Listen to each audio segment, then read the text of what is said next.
Hey everyone, सो आज हम फिर से एक्सप्लेन करने वाले हैं हमारा द गार्डियन लेजेंड का एपिसोड 4। एपिसोड की शुरुआत में दिखाया जाता है कि सारो अपने टैप की हेल्प से सेंजन आयरन को लोकेट करने लगता है, बट वो देखता है कि उस गुफा में बहुत सारे रास्ते होते हैं।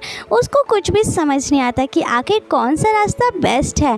तभी युवान बोलता है कि छोड़ो, इससे अच्छा तो मैं ही तुमको रास्ता बता दूंगा। चलो कैन, हम सबसे पहले चलकर सेंजन आयरन को ढूंढते हैं।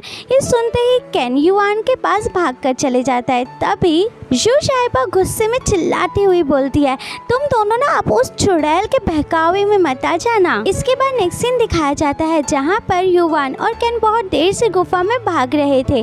कैन बोलता है, भाई हम बहुत देर से इस गुफा में भाग रहे हैं और ये रास्ता भी सेम लग रहा है, क्या हम गलत रास्ते पर हैं? युवान बोलता है, हम गलत रास्ते पर नहीं है, क्योंकि मिस यान में से बहुत यूनिक खुशबू आ रही थी और यहाँ भी वही खुशबू आ रही है। तभी उसको एक आवाज़ आती है। फिर वो दोनों आराम से आगे बढ़ते हैं और देखते हैं कि आखिर वहाँ पर कौन है। कैन बोलता है, ये तो जियांग की वॉइस है। तभी वो दोनों देखते हैं कि जियांग की छोटी सिस्टर उन गुंडों से बोल रही होती है, प्लीज हम दोनों को यहाँ से जाने दो, हम तुमको वो सेंजन आयरन भी वापस कर देंगे। वो गुंडा बोलता है, क्या तुमको समझ नहीं आया कि मैंने तुमसे क्या बोला? मुझे अब दोनों चाहिए। बट जियांग की बहन बहुत रोते हुए बोलती है, प्लीज हमें यहाँ से जाने दो, प्लीज मैं सब करूँगी तुम्हारे लिए, मैं प्रॉमिस करती हूँ। वो गुंडा बोलता है, हाँ ये ठीक है, जब तक तुम हमारे साथ सही से रहोगी तब तक मैं तुम्हें कुछ भी नहीं करूँगा, इसलिए तुम्हें हमारे सामने ये सब अच्छे से बिहेव करना पड़ेगा। ये सारी चीज़ें कैन और युवान देख रहे होते हैं। कैन बोलता है, भाई अब हमें वहाँ पर जाना चाहिए। युवान बोलता है, नहीं कैन रुको, ये सही टाइम नहीं है। फिर वो गुंडा उन दोनों पर लगी शील्ड को हटा देता है और उसके पास जाने लगता है और बहुत ही गंदी स्माइल और वॉइस में बोलता है कि डरो मत, मैं तुमको कुछ भी नहीं करूँगा। तभी जियांग जल्दी से उठती है और उसके ऊपर अटैक कर देती है, जिसकी वजह से उस गुंडे को बहुत तेज की गुस्सा आ जाता है और थोड़ी सी चोट भी लग जाती है। वो गुस्से में बोलता है, हे बिच, तुमको क्या पता नहीं, ये तुम्हारे लिए बिल्कुल भी अच्छा नहीं है, अब देखो मैं तुम्हारा क्या करता हूँ। और फिर वो रॉक अटैक करने लग जाता है। बट तभी उस अटैक के आगे जियांग की छोटी सिस्टर आ जाती है और उसको वो अटैक लग जाता है और फिर वो नीचे गिर जाती है। जियांग अपनी छोटी सिस्टर को पकड़ लेती है और बोलती है, तुम क्या पागल हो, ये तुमने क्या किया? जियांग की छोटी सिस्टर बोलती है, बहन तुम हमेशा मुझको प्रोटेक्ट किया करती थी, बट मैंने तुम्हें कभी प्रोटेक्ट नहीं किया, इसीलिए मैंने आज तुम्हें प्रोटेक्ट किया है। ये सब बोलते बोलते वो वहीं पर मर जाती है और जियांग ये सब देखकर बहुत तेज चिल्लाकर रोने लग जाती है। ये सब कैन और युवान देख रहे होते हैं। तभी युवान अपने तलवार से उन गुंडों के ऊपर अटैक कर देता है, बट उस टाइम पर वो गुंडा बच जाता है और युवान बड़े स्टाइल में खड़े होकर बोलता है कि हे मिस यान कैसी हो? तभी कैन दूसरी तरफ उन गुंडों के ऊपर अटैक कर देता है, लेकिन वो भी बच जाते हैं और कैन को धक्का दे देते हैं, जिसकी वजह से कैन आगे जाकर गिर जाता है। तभी वहाँ पर यू शाइबा अपनी हैंड गन के साथ काफ़ी पावरफुल एंट्री करती है और जियान को बोलती है, तो मैंने तुमको ढूंढ ही लिया, मेरी आयरन वापस करो। वो गुंडा यू शाइबा को देखकर बोलता है कि मैंने सोचा नहीं था कि तुम मुझे इतनी जल्दी ढूंढ लोगी। तभी यू शाइबा अपनी हैंड गन से बहुत पावरफुल अटैक जियांग के ऊपर करती है, बट उस अटैक के आगे युवान अपनी तलवार लेकर आगे आ जाता है, जिसकी वजह से यू शाइबा का अटैक गुफा की छत पर लग जाता है और वहाँ पर एक बहुत बड़ा होल हो जाता है। यू शाइबा बहुत गुस्से में हो जाती है और बोलती है, युवान ये तुमने क्या करा? तुम्हारा दिमाग खराब है क्या, या फिर तुम्हारा दिमाग घास चरने के लिए गया है? युवान बोलता है, मिस जियान इनोसेंट है, उसने कुछ भी नहीं किया। यू शाइबा बोलती है, मुझे लगता है कि तुम्हारा दिमाग किसी डीमन ने खा लिया है। तभी कैन उसकी हैंड गन को पकड़ लेता है और बोलता है, मिस यू शाइबा प्लीज आप शूट मत करना, मिस जियान के साथ सच में कुछ हुआ है। यू शाइबा बोलती है, तुम युवान की तरह बोल रहे हो। तभी उस गुंडे को देखती है जो शील्ड के अंदर खड़ा होता है। फिर सारो अपने टैप में चेक करता है, ये शील्ड की पावर लिविंग क्रिएचर की आत्मा को इकट्ठा कर लिया है, जिसकी वजह से ये बहुत पावरफुल बन गया है।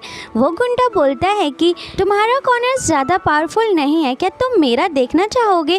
तभी शुजाइबा गुस्से में बोलती है तुम्हारा मतलब क्या है, और फिर अपनी हैंड गन को उसके आगे तान देती है। बट उसके बीच में युआन आ जाता है। युआन जियांग को अपनी सिस्टर को वहाँ से हटाने को बोलता है। केन जियान के पास जाता है और उसकी हेल्प करने लगता है। तभी उसमें से एक गुंडा आगे बढ़ और बोलता है कि तुम मेरे रहते हुए उसको यहाँ से नहीं ले जा सकते। बट तभी उस गुंडे के आगे युआन अपनी तलवार लेकर आ जाता है और बोलता है तुम नहीं रोक सकते इनको। वो गुंडा बोलता है मैंने कहीं तो इनको देखा है। बट फिर तभी वो अपने बाकी साथियों को बुला लेता है उनके ऊपर अटैक करने को। बट तभी सारो अपने मैजिक टॉर्नेडो की मदद से एक ही झटके में उन सबको उनकी नानी याद दिला देता है। फिर युआन केन से बोलता है तुम जल्दी से उनको वहाँ से लेकर जाओ। तभी वो मोटा वाला गुंडा आ जाता है। बट तभी सारो अपने टॉर्नेडो अटैक की हेल्प से उन लोगों को वहाँ से हटा देता है। बट फिर भी वो गुंडा वापस से उनके ऊपर अटैक करने जाता है। तभी युआन अपनी तलवार से उनको रोकता है। दूसरी तरफ वो दूसरा गुंडा अपनी तलवार से युआन के ऊपर अटैक करता है, लेकिन तभी शुजाइबा उसको रोक देती है और अपने वेपन की मदद से उनके ऊपर अटैक कर देती है। फिर सारो की बारी आती है। वो अपना सेज़र थंडरबोल्ट का अटैक करता है। फिर वो गुंडे का पार्टनर डिफेंस टेक्निक अपनाता है, लेकिन उससे पहले शुजाइबा उसको हवा में उड़ा देती है। फिर यान जियान के सिस्टर को उठाकर ले जाने लगता है और केन जियान को सहारा देता है। जियान केन से माफ़ी भी मांगती है, लेकिन केन बोलता है कोई बात नहीं, तुम माफ़ी मत मांगो, तुम्हारी इसमें कोई गलती नहीं है। दूसरी तरफ सारो उन गुंडों को रोकने के लिए अपना रेड फ्लेम अटैक करता है और दूसरी तरफ गुंडा अपना रॉक अटैक करता है, जिसकी वजह से सारो के ऊपर वो अटैक काफ़ी भारी पड़ने लग जाता है। शुजाइबा उसकी मदद करना चाहती है, लेकिन वो ज़्यादा कुछ नहीं कर पाती। फिर वो गुंडा रॉक्स को उनके ऊपर फेंकने लग जाता है। सारो वाटर से उनको रोकने की कोशिश करता है, लेकिन वो पत्थर नहीं रुक पाते। फिर शुजाइबा अपनी हैंड गन का यूज़ करती है, जिसकी वजह से ब्लास्ट होता है और वो सारे पत्थर नीचे गिर जाते हैं। फिर सारो थंडरबोल्ट अटैक करता है और उस टाइम पर वो गुंडा पानी से भीगा हुआ था, जिसकी वजह से उसको थंडरबोल्ट बहुत जोर की लगता है और इसी के साथ वो गुंडा भी हार जाता है और उन सभी को सोल फ्रेगमेंट मिल जाता है। और दूसरी तरफ ये लोग भी उस गुफा से बाहर आ जाते हैं। युआन बोलता है तुम्हारी बहन अभी सांसें ले रही है, अगर इसको डॉक्टर के पास ले जाया जाए तो ये ठीक हो सकती है। लेकिन तभी उन गुंडों में से एक गुंडा वहाँ पर आ जाता है और केन को नीचे गिरा देता है और बोलता है मैं तुम्हारा ओपोनेंट हूँ, देखते हैं हम में से ज्यादा ताकतवर कौन है। इसके बाद युआन और उस गुंडे के बीच में फाइट होती है, लेकिन इसी बीच उस गुंडे के पीछे से कुछ शैडो सा निकलता है, जिसकी वजह से युआन के ऊपर वो काफी भारी पड़ने लग जाता है। ये सब देखकर केन उस गुंडे को पीछे से जाके पकड़ लेता है, लेकिन वो गुंडा केन को वहाँ से हटाने के लिए उसको बहुत जोर जबरदस्ती करता है, लेकिन केन उसको नहीं छोड़ता, जिसकी वजह से वो उसको मारने लग जाता है। ये सब देखकर युआन काफी गुस्सा हो जाता है। फिर युआन अपने भाई को बचाने के लिए आगे बढ़ता है, लेकिन उससे ही पहले वो गुंडा उसको उसके बैरियर मैजिक में ही कैद कर लेता है और फिर वो केन को आगे धक्का दे देता है। दूसरी तरफ जियान भी हमला करती है, लेकिन वो गुंडा जियान के हमले को डॉच कर देता है। इसके बाद वो गुंडा युआन के ऊपर बैट्रिफिकेशन अटैक करता है, जिसकी वजह से युआन की बॉडी पत्थर की बन जाएगी और ये प्रोसेस धीरे धीरे स्टार्ट हो जाता है। केन कहता है भैया आप टेंशन मत लो, सब कुछ ठीक हो जाएगा। युआन कहता है तुम जियान के साथ यहाँ से जल्दी से चली जाओ, मेरी टेंशन मत लो, ये मुझे ज़्यादा देर तक यहाँ पर नहीं रोक पाएगा। वो गुंडा कहता है अच्छा तो तुमको ये लगता है, तुमको ये नहीं पता कि मेरे इस अटैक से कोई भी नहीं बच पाया। फिर युआन केन से कहता है कि मेरी बात सुनो केन, तुम जल्दी से जियान के साथ यहाँ से भाग जाओ। केन कहता है नहीं भैया मैं ऐसा नहीं कर सकता और रोते हुए उस बैरियर पर काफ़ी सारे घूंसे मारने लग जाता है, जिससे कि वो टूट जाए, बट ऐसा कुछ नहीं होता। तभी वो गुंडा केन को पीछे की तरफ धक्का दे देता है।